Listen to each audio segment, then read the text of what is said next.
Hello, so we'll start further with human eye and working of its lens. So, human eye, okay. So पहले थोड़ा सा description. ये spherical in shape है. So it is spherical in shape. There is a dark fleshy substance behind the cornea and this is called as iris. The color of iris is different for different people. यहाँ पे देखो. So ये जो बीच में का black, sorry not बीच में का black, ये जो दिखता है ना, अलग अलग अलग कलर्स होते हैं, किसके ब्लू होते हैं, किसके ग्रे होते हैं, that is called as iris. Iris. और फिर बीच में एक और ब्लैक होता है, उसे हम लोग बोलते हैं प्यूपिल. वाइट वाले पार्ट को स्क्लेरा बोलते हैं. ओके, सो ये बीच में क्या है, प्यूपिल है, ये आईलिड्स है. The colour of iris is different for different people. So किसी का ब्लैक है, किसी का ब्राउन है, किसी का ग्रे है, ब्लू है.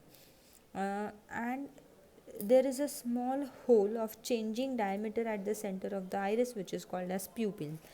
अब प्यूपिल क्या करता है, प्यूपिल regulates the amount of light entering human आई. यानी जब हम ब्राइट लाइट में देखते हैं तो प्यूपिल ऐसे आंखें छोटी कर देता है, यानी ये ज़्यादा लाइट आंखों में जाने नहीं देता, जिससे नहीं तो क्या होगा, बहुत ज़्यादा लाइट गई तो हमारे सेल्स मर जाएंगे इतने ब्राइट लाइट से. So pupil has to take care, so it controls the amount of light entering the eye.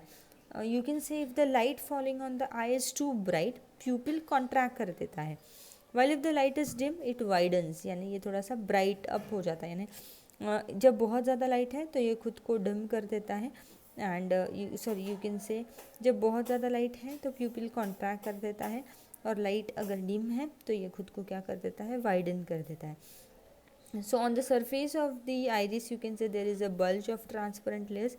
There is a double convex transparent. Exactly, pupil के पीछे क्या है, एक convex lens है. So हमारे आँखों में कौन सा लेंस है, convex lens है.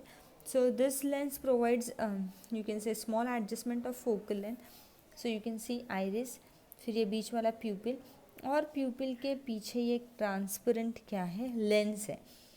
ये लेंस को ये जो सीलियरी मसल्स है वो होल्ड करके रखते हैं.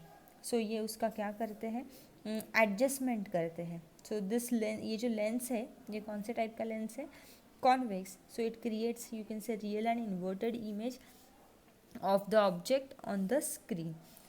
सो दिस, ये जो स्क्रीन है यानी यहाँ पे क्या है, अपना रेटिना है. So the screen you can say the retina is made up of light sensitive sales. They get excited, यानी तब एकदम एक्टिवेट हो जाते हैं जब उनके ऊपर लाइट गिरती है, और जैसे ही ये सेल्स एक्टिवेट हो जाते हैं ये सिग्नल्स लेके जाते हैं ऑप्टिक नर्व से ब्रेन के पास. सो ये जो भी है यहाँ पे इन्वर्टेड इमेज फॉर्म होगी, ये सारे एक्टिवेट हो जाएंगे. ऑप्टिक नर्व से किसके पास लेके जाएंगे सिग्नल, ब्रेन के पास. ब्रेन ये सिग्नल को इंटरप्रेट करेगा कि हमने क्या देखा है, हमने डेंजरस देखा है, हमने क्या देखा है, हमने क्राइंग वाला सीन देखा है, हमने लाफिंग वाला सीन देखा है, जो भी सीन है ये हमको ब्रेन उस सिग्नल को इंटरप्रेट करेगा और हमको कैसे बिहेव करने का ये बताएगा. Okay, so you can say the brain analyses और interprets the signal and we perceive. हाँ, अब यहाँ पे रेटिना के यहाँ पे कौन से टाइप की इमेज फॉर्म हुई है, इन्वर्टेड. लेकिन जब वापस सिग्नल ब्रेन से आते हैं किसे, अब हम इस ऑब्जेक्ट को देख रहे हैं, pen. So you can see मैंने पेन को ऐसे होल्ड किया है, टिप ऊपर की तरफ है और ये कैप नीचे की तरफ है. लेकिन रेटिना के यहाँ पे इसकी इन्वर्टेड इमेज फॉर्म होगी, यानी ये ऐसे होगी. ओके, यानी यू कैन से कैप ऊपर और टिप नीचे, ये रेटिना के यहाँ पे फॉर्म हुई. तो रेटिना से ब्रेन, ऑप्टिक नर्व से कहाँ पे जाएंगे, ब्रेन के पास. लेकिन ब्रेन जब वापस सिग्नल लेके आएगा तब जो रेटिना के ऊपर उल्टी इमेज फॉर्म हुई है वो नहीं, वो हमको जैसा ऑब्जेक्ट है वैसे ही दिखाता है. सो हमारा ऑब्जेक्ट कैसा था, टिप ऊपर और क्या था, बेस नीचे था. So we perceive the object it is. Okay, so क्या क्या देखा हम लोगों ने, कॉर्निया है, ट्रांसपेरेंट लेयर, फिर आइरिस है, आइरिस के सेंट्रल पार्ट में प्यूपिल है, प्यूपिल के पीछे क्या है, लेंस है. प्यूपिल क्या करता है, रेगुलेट करता है amount of light entering the human आई, ये प्यूपिल का काम है. लेंस क्या करता है, real and inverted image form करता है, और ये एडजस्टमेंट करता है, यानी यू कैन से फ्लैट थिन होने का काम जो है वो लेंस करता है. तो जब हम पास के ऑब्जेक्ट देखते हैं तो खुद को ये मोटा कर देता है, और जब दूर के देखते हैं तो खुद को थिन कर देता है. Look at this two figures, you can C lens become flat, light coming from distinct object. So distinct object है, दूर पे है ये ऑब्जेक्ट, तो ये सीलियरी मसल से इन्होंने लेंस को होल्ड करके रखा है. सो ये यहाँ पे दिखाओ, देखो उन्होंने सीलियरी मसल्स भी दिखा है. सो ये सीलियरी मसल्स है, ये सीलियरी मसल्स उसे क्या करते हैं, होल्ड करके रखते हैं. सो अब दूर का ऑब्जेक्ट देख रहे हैं, इसके लिए ये कैसा हो गया, पतला हो गया. यहाँ पे lights are coming from nearby object, इसकी वजह से ये जो लेंस है ये कैसा हो गया, फैट हो गया. अब ये फैट और थिन इसके लिए करता है कि इसका इंटरसेक्शन एग्जैक्टली कहाँ पे होना चाहिए, रेटिना के ऊपर होना चाहिए. अगर रेटिना के ऊपर इंटरसेक्शन नहीं हुआ तो सो इंटरसेक्शन इधर रेटिना के पहले होगा या रेटिना के बाद में होगा. सो ये डिफेक्ट्स हो जाते हैं आई के. सो आइज कैसे हो जाते हैं, फ्लैट, और आइज कैसे हो जाते हैं, थिन, ऐसा हो जाते हैं. ओके, सो ये वाला पार्ट पढ़ते हैं थोड़ा सा. While seeing objects at large, infinite distance, the lens of the eye becomes flat and its focal length increases as shown in the figure 7.12, यानी ये वाला. While seeing nearby objects, यानी पास के ऑब्जेक्ट्स देखते हैं तो लेंस कैसा हो जाता है, fat. While seeing nearby objects, the lens become more rounded and its focal length decreases as shown in the figure 7.12. The way we can see objects clearly is irrespective of their distance. The capacity of the lens to change its focal length as per need is called its power of accommodation. 1 mark का question आया, power of accommodation क्या है. Although the elastic lens can change its focal length to increase or decrease, it cannot do beyond a certain limit. यानी एक limit के beyond ये नहीं हो सकता. सो ये फिगर इम्पॉर्टेंट है, ड्रॉ करने की प्रैक्टिस करना है. ग्रीन कलर के बॉक्स में एक्स्ट्रा इन्फॉर्मेशन है. So the minimum distance of an object from a normal I at which it is clearly visible without any strain on the eye is called the minimum distance of distinct vision. And ये जो minimum distance होता है ये 25 centimetre होता है. सो उन्होंने दिया होगा. So the position of the object at this distance is called the near point of the eye. For normal human eye, the near point is 25 centimeter. The farthest distance of an object from a human eye at which it is clearly visible without any strain on the eye is called as farthest distance of distinct vision. The position of the object at this distance is called the far point of the eye. For a normal human eye, the far point is at infinity. Okay. So for normal है, far point कहाँ पे, infinity पे है. सो 1 mark का question, near point क्या है, far point क्या है वगैरह. और हमारा आई बॉल कैसे होता है, स्पेरिकल होता है. अब हम लोग 2 डिफेक्ट्स डिस्कस करेंगे. एक है नियर साइटेडनेस और यू कैन से मायोपिया, और एक है फार साइटेडनेस और हाइपरमेट्रोपिया. आप लोगों को एक सिंपल क्वेश्चन आ सकता है, what is near sightedness, how it is cured, और you can say which lens is used for this defect वगैरह. सो ये 5 मार्क का क्वेश्चन आ सकता है जिसमें एक्सप्लेनेशन लिखना है और आप लोगों को तीनों डायग्राम ड्रॉ करनी है. या आप लोगों को क्वेश्चन आ सकता है व्हाट इज़ फार साइटेडनेस और उसके बारे में. सो ये वैसे सेम आपको ये और ये डायग्राम निकालना है. या आप लोगों को डिस्टिंग्विश बिटवीन मायोपिया एंड क्या आ सकता है, हाइपरमेट्रोपिया. या मायोपिया और हाइपरमेट्रोपिया के ऊपर 1 मार्क के क्वेश्चन आ सकते हैं जिसमें वो एक हाथ ये फिगर या ये फिगर दे सकते हैं और बोल सकते हैं बताओ ये कौन सा डिफेक्ट है, इसे कैसे क्योर करेंगे, कौन सा लेंस यूज़ करेंगे वगैरह वगैरह. ओके, सो नियर साइटेडनेस और मायोपिया, सबसे पहले ये डिफेक्ट्स क्यों हो जाते हैं.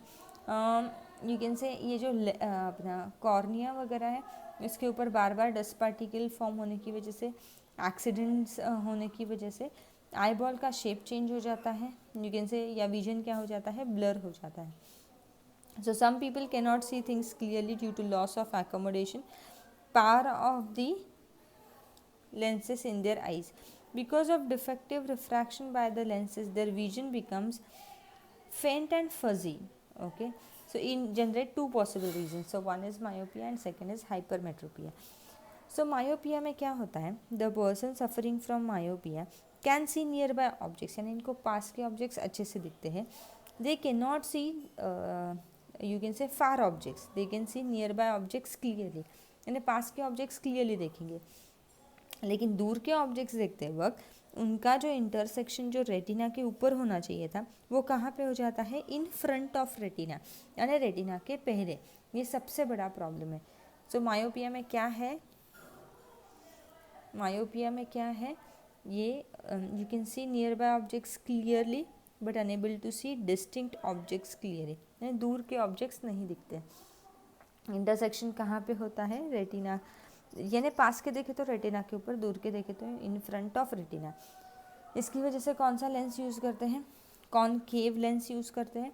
कॉनकेव लेंस हल्का सा डाइवर्जेंस देगा, फिर वापस ये आँखों का लेंस कौन सा है, कॉन्वेक्स, जो इंटरसेक्शन कहाँ पे कराएगा, on the retina.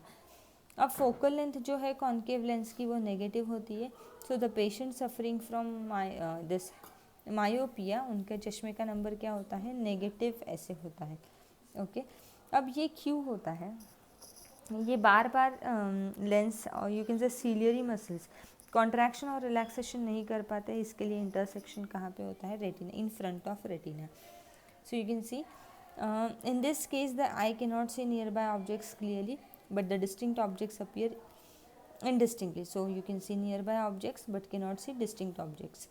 This means that the far point of the eye is not at infinity and shifts closer to the eye. In nearsightedness, the image of a distinct object forms in front of retina. There are two reasons. The curvature of the cornea and the eye lenses increases. The muscle near the lens cannot relax so that the converging part of the lens remains large. The eyeball elongates, यानी eyeball बड़ा हो जाता है जिसकी वजह से retina पीछे की तरफ शिफ्ट हो जाता है, ये दूसरा रीज़न है। So this defect can be corrected by using spectacles with concave lens of proper focal length. This lens diverges the incident ray and this diverged rays can be converged by the lens in the eye to form the image on the retina. The focal length of concave lens is negative, so a lens with negative power is required for correcting nearsightedness. The power of the lens is different for different eyes depending on the magnitude of their nearsightedness. Same इसका exactly उल्टा किस में आएगा, hypermetropia में। इसमें पास के objects दिखते हैं, दूर के ऑब्जेक्ट्स दिखते नहीं।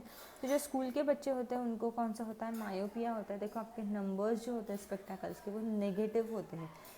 सो स्कूल में आपको पीछे की तरफ बिठाया तो आपको पीछे का नहीं दिखता है, वो यानी क्या है, मायोपिया है। इसका एग्जैक्टली उल्टा, यहाँ पे पास वाले ऑब्जेक्ट्स क्लियरली नहीं दिखते, दूर के ऑब्जेक्ट्स क्लियरली दिखते हैं, हाइपरमेट्रोपिया। यहाँ पे कॉन्केव लेंस यूज़ करते हैं, यहाँ पे कौन सा लेंस यूज़ करते हैं, convex. Images form in front of retina, images form behind retina, retina के पीछे है। यहाँ पे कॉन्केव यूज़ करते हैं, यहाँ पे कौन सा लेंस यूज़ करते हैं, कॉन्वेक्स लेंस यूज़ करते हैं। So in this defect the human eye can see distinct objects clearly but cannot see nearby objects clearly. This means that the near point of the eye is no longer 25 centimeter but shifts farther away as shown in the figure. The images near, ये दो reasons की वजह से हैं, images form behind the retina. Curvature and the curvature of the cornea and the lens decreases so that the converging part of the lens become lens. Due to flattening of the eyeball, the distance between the lens and retina decreases. Okay, so आप लोगों को question आ सकता है इधर distinguish straight forward question for 5 marks या फिर diagram based question exercise में भी है, नहीं है, ओके नहीं है। तो एक रहता है क्वेश्चन जिसमें आप लोगों को ये फिगर दी होती है कोई भी से, ये वाली बताओ ये कौन सा डिफेक्ट है, तो मायोपिया और यू कैन से नियर साइटेडनेस, वो बोलेंगे फर्स्ट एक क्वेश्चन ये डिफेक्ट कौन सा है, सेकेंड इस डिफेक्ट को क्लियर करने के लिए क्या यूज़ करते हैं, कॉनकेव लेंस यूज़ करते हैं। उसकी फिगर ड्रॉ करो तो आपको सिर्फ थर्ड वाली फिगर ड्रॉ करनी है, और ये डिफेक्ट कैसे कॉज होता है, तो ये दो रीजंस हैं जो हमने रीड किए थे अभी। सो आई बॉल ये हो जाता है, फ्लैटन हो जाता है और इलोंगेट हो जाता है यू कैन से, तो इमेज कहाँ पे फॉर्म होती है, in front of the retina. Okay, next is presbyopia, ये हम लोग बोलते हैं ना चाई शीजा चश्मा, वैसा वाला कुछ पार्ट है जिसमें दोनों डिफेक्ट होते हैं, मायोपिया एंड हाइपरमेट्रोपिया, यानी इसमें ना ही दूर का दिखता है और ना ही पास का दिखता है। सो ऐसे जो the person suffering from presbyopia, देखा होगा उनके चश्मे के बीच में एक लाइन होती है, या चश्मे के नीचे से डी होता है, या ऐसे सेमी सर्कल होता है, उन्हें बाइफोकल लेंस कहा जाता है। सो डी बाइफोकल लेंस या सेमी सर्कल में ऐसे होते हैं। सो इनका जो नीचे वाला पार्ट है, ओके, एक में कॉनकेव यानी जो जो सेमी सर्कल है, तो एक में कॉनकेव होता है और एक में कौन सा होता है, कॉन्वेक्स होता है। तो जो ऊपर वाला यानी हम लोग आंखें ऊपर करते हैं और हमको दूर का देखने का है, तो कौन सा लेंस ऊपर के इसमें यूज़ होता है, कॉनकेव। और जब पास का देखना है तो कौन सा लेंस यूज़ होता है, कॉन्वेक्स। सो एक ही स्पेक्टेकल्स में दोनों लेंस फिक्स किए होते हैं, कॉनकेव एंड कॉन्वेक्स। सो जो नीचे का सेमी सर्कल वाला पार्ट है या डी वाला पार्ट है, उसमें कॉन्वेक्स लेंस होता है और ऊपर वाले पार्ट में कौन सा होता है, कॉनकेव। सो हम लोग दूर के ऑब्जेक्ट्स देख पाए और हम लोग क्या देख पाए, पास के ऑब्जेक्ट्स देख पाए। सो इसमें दोनों है, farsightedness as well as nearsightedness. In such case bifocal lenses are required. So upper part में कौन सा होता है, कॉनकेव, एंड लोअर पार्ट में कौन सा होता है, कॉन्वेक्स। ओके, ये जो नेक्स्ट वाला पार्ट है, ये नहीं, uses of concave, convex, telescope वगैरह वाला पार्ट, ये वाला पार्ट हम लोग अभी नहीं ले रहे, ये एज ऑफ नाउ हम लोग पेंडिंग रख रहे हैं, क्योंकि ये ऐसे समझ में नहीं आएगा, इसके फिगर्स ड्रॉ करने होंगे हम लोगों को। सो ये वाला पार्ट मैं पेंडिंग रख दूँगी। सिर्फ आपको जो रीड करना है वो आपको यूजेस ऑफ कॉनकेव खुद रीड करना है। यूजेस ऑफ कॉन्वेक्स लेंस में सिंपल माइक्रोस्कोप ही आप लोगों को रीड करना है। सो आप लोगों को जो खुद को रीड करना है वो यूजेस ऑफ कॉनकेव ईजिली समझ में आ जाएगा आपको, एंड यूजेस ऑफ कॉन्वेक्स में आपको ये सिर्फ सिंपल माइक्रोस्कोप ये इतना वाला पार्ट रीड करना है। ओके, नेक्स्ट वाला पार्ट हम लोग एज ऑफ नाउ अभी नहीं डिस्कस करेंगे, हम लोग फिर कभी डिस्कस करेंगे। So in the next session we will start with new lesson. So will stop here. आप लोगों को क्या करना है, ये सिंपल माइक्रोस्कोप के इसके डायग्राम्स की प्रैक्टिस करनी है, और ये तो भूलना ही नहीं है, this you have to practice anyhow. Okay, इतना प्रैक्टिस करना है आप लोगों को। Okay, so will stop here, bye.